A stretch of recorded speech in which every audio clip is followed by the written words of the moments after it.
been silent for 400 years. We know this because we have been listening. Well, in a sense.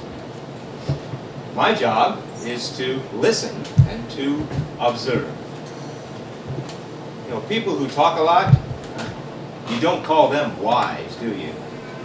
In fact, there are a lot of other names that we use for them, but clearly wise is not one of them. My position, I look everywhere. I look everywhere for signs. We watch the stars. We watch them and try to interpret what is going on with the stars. I read of a star that said that it was to announce a new king. And then out of nowhere, a star appeared in the sky. This star, it was different. It was like a beacon in the night.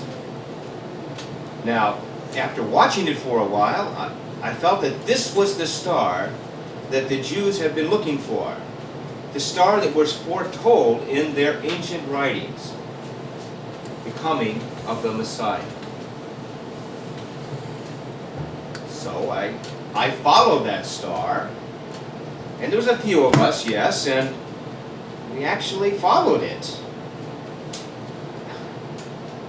It was bizarre. The star actually led us.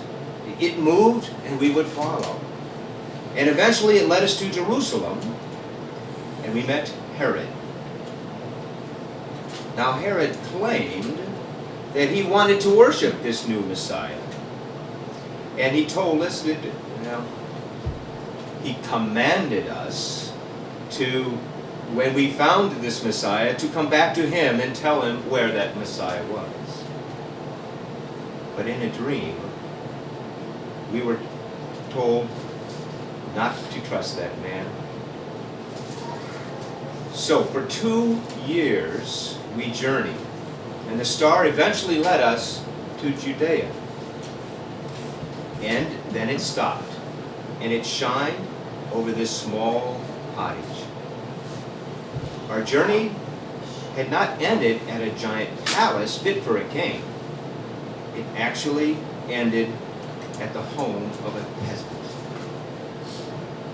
Isn't that strange? Our journey ending not in a mansion, but at a tiny cottage. So this was it. This was the time. We gathered our thoughts and we gathered our gifts and we tried to contain our emotions. Behind those doors, we found a new king. A king who commanded the movements of the stars in the skies. And yet, he came to live among his people. God had been silent. Now he has spoken, and his word has become flesh to dwell with his people. Well, that night, we actually knelt before the new king. Yes, we knelt before a little baby boy. And we spread our gifts in front of him. For we had to, because God, who had been silent for 400 years, had now spoken.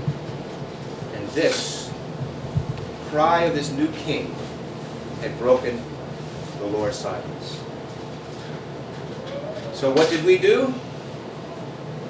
We listened and we worshiped.